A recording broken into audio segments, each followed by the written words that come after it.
आज का हमारा टॉपिक है semantic S7300 automatic system hardwares. तो इस टॉपिक में हम चेक करेंगे सिमेटिक S7300 के कौन कौन से हार्डवेयर्स यूज़ होते हैं, वो हार्डवेयर के उसमें कौन कौन से टाइप रहते हैं और उसको यूटिलाइज़ हम कैसे कर सकते हैं प्रोग्रामिंग में।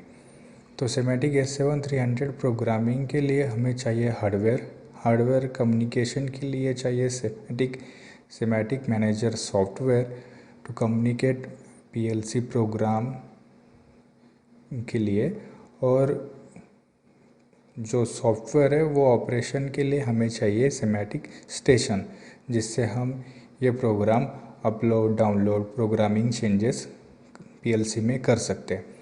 तो चेक करते हैं। फर्स्ट हम देखते हैं यहाँ पे, अब ले रहे हम यहाँ पे CPU 314 का जो सीरीज़ है उसमें हम चेक करेंगे। पहले स्लॉट, पावर सप्लाई, CPU, उसके बाद सिग्नल मॉड्यूल्स को क्या टाइप रहते हैं वो हम चेक करते हैं। तो सीमेंस में कौन कौन से मॉड्यूल्स रहते हैं वो हम देखते हैं।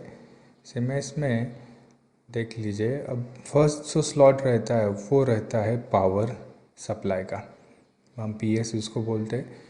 24 वोल्ट 230 वोल्ट 110 वोल्ट का पावर सप्लाई यहाँ पे यूज़ करते हैं पहले ही स्लॉट में।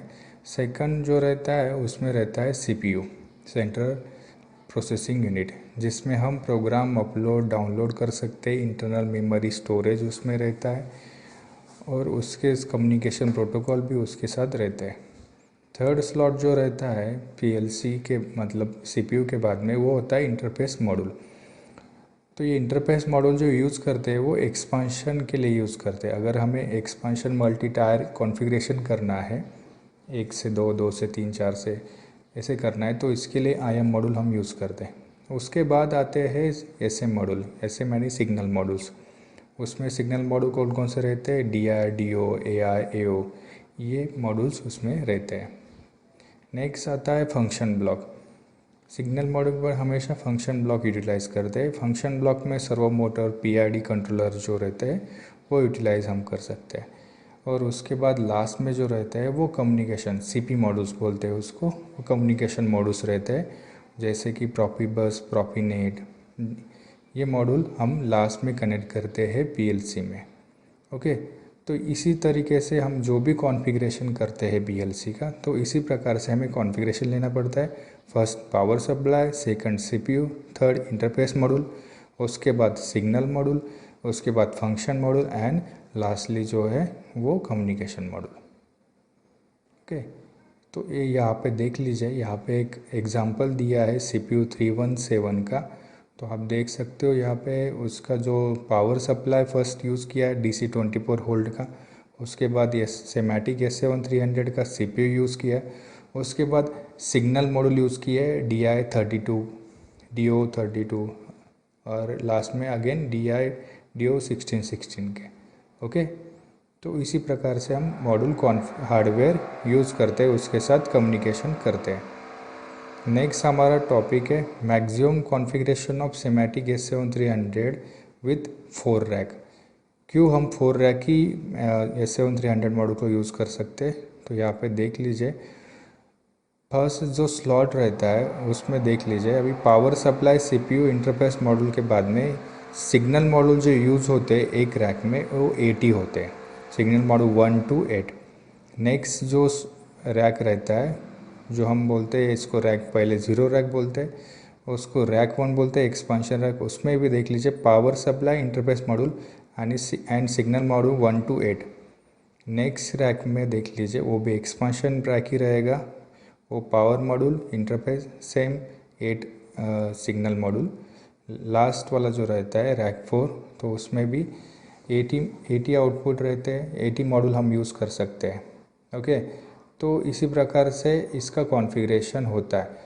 तो ये जो कॉन्फ़िगरेशन यूज़ करते हैं, इसी प्रकार से हमें मैक्सिमम कॉन्फ़िगरेशन जो रहता है S7300 के रैक में, वो 4 ही रैक यूज़ कर सकते हैं, और इसमें 32 मॉड्यूल ही हम एक CPU को यूज़ कर सकते हैं।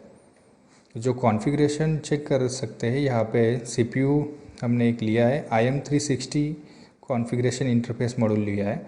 IM360 से IM361 तक हम कॉन्फ़िगरेशन करते हैं।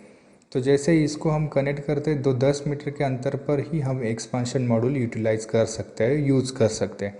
तो यहाँ पे देख लीजिए first, second, third and fourth में 10-10 मीटर का ही अंतर है मैक्स। सेकंड कॉन्फ़िगरेशन में हम चेक कर सकते हैं तो यहाँ पे CPU है, IM365 यूज़ किया है, और IM153 जो ET200 के मॉड्यूल्स है उसके साथ डायरेक्ट प्रोफिबस DP से हम कनेक्ट कर सकते हैं। और जो एक्सपांशन मॉड्यूल है IM365 हमने यूज़ किया, तो 365 से एक्सपांशन कार्ड हम कनेक्ट करते हैं तो 1 मीटर के ऊपर ही हमें कनेक्ट करना पड़ता है। तो ये डिफरेंट हार्डवेयर्स रहते हैं इंटरफेसेस के, तो उसी प्रकार से हमें कॉन्फ़िगरेशन करके इसको यूटिलाइज़ करना पड़ता है। अगर हम कॉन्फ़िगरेशन हमारा गलत हो गया तो हार्डवेयर कम्युनिकेशन नहीं कर पाएंगे। तो नेक्स्ट है हमारा टॉपिक है operation controls and display elements of CPU। तो हमने CPU देखा, अभी CPU के ऊपर हम देख लीजिए, यहाँ पे CPU है। तो CPU में जो हम फर्स्ट देखते हैं तो उसमें देख लीजिए कि ये जो कार्ड का जो सेक्शन दिख रहा है तो वो रहता है स्टेटस एंड एरर डिस्प्ले। जो भी CPU का स्टेटस रहेगा, जैसे कि यहाँ पे देख सकते हो कि सेप एसएप है, ओके, एसएप क्या, एसएप है, मेंट है, DCS है, ओके, DSS है, जो भी यहाँ पे दिख रहा है वो सब इंडिकेशन हम स्टेटस के थ्रू एरर और डिस्प्ले हमें यहाँ पे हो जाते हैं। उसके बाद BF1 2 3 जो ये जो है वो बस कम्युनिकेशन के लिए ही यूज़ होते हैं। यहाँ पे फॉल्ट डिटेक्ट होते हैं, बस के फॉल्ट डिटेक्ट करने के लिए और स्टेटस डिटेक्ट करने के लिए यहाँ पे वो डिस्प्ले हो जाते हैं। अब नेक्स्ट जो है यहाँ पे हम देख सकते हैं कि ये जो स्लॉट है वो है माइक्रो मेमोरी कार्ड का, जो इंक्लूडिंग इजेक्टर भी यहाँ पे है। तो यहाँ पे हम माइक्रो मेमोरी कार्ड जो रहते हैं हमारे एक्सटर्नल मेमोरी कार्ड हम यूटिलाइज़ करके 512 के 120 के 2 MB तक, तो वो डाटा हम डायरेक्टली कार्ड इसमें प्रेस कर सकते हैं और जो हमारा प्रोग्राम जो हमने इंटरनल मेमोरी में स्टोर किया है वो डायरेक्टली हम ये हार्डवेयर के मेमोरी में, जो एक्सटर्नल हम मेमोरी लेने वाले हैं उसमें हम सेव कर सकते हैं, वो हम यूटिलाइज़ कर सकते हैं। या जो भी हम, अगर हमारा CPU अगर फॉल्ट में चला गया है, CPU का कोई एरर आ गया, प्रॉब्लम आ गया हार्डवेयर का, तो वो मेमोरी कार्ड से हमें पता चल जाएगा कि हमारा प्रोग्राम ये CPU में ये था, अदरवाइज़ हम रिसीव नहीं कर पाएंगे प्रोग्राम को। तो इसीलिए मेमोरी कार्ड में हम प्रोग्राम डाल सकते हैं।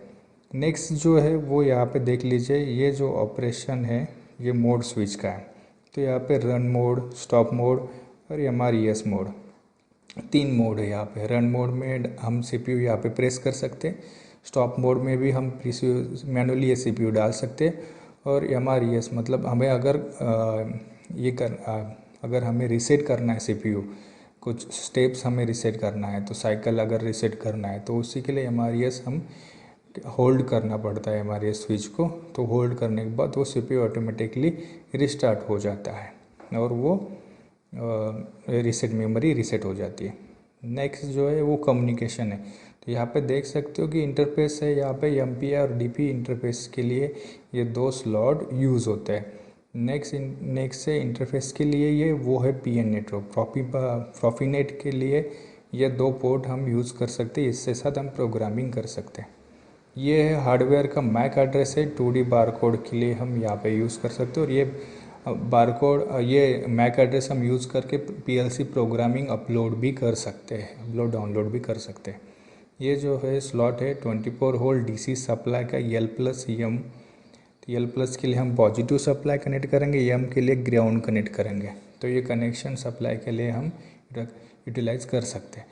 तो ये प्रकार के हार्डवेयर में, मतलब जो भी हार्डवेयर रहेगा तो इसमें इस प्रकार के मेन जो टॉपिक है वो रहते हैं। इस प्रकार से वो हार्डवेयर हमें पता चल जाता है कि उसमें क्या क्या पॉइंट्स है। नेक्स्ट है हमारा space saving modules and extremely signal module. जो हम मॉड्यूल यूज़ करते हैं PLC के लिए वो स्पेस सेविंग किस प्रकार से है, तो देख लीजिए। यहाँ पे हम देख सकते हैं कि ये जो मॉड्यूल्स रहते हैं वो स्मॉल मॉड्यूल्स रहते हैं।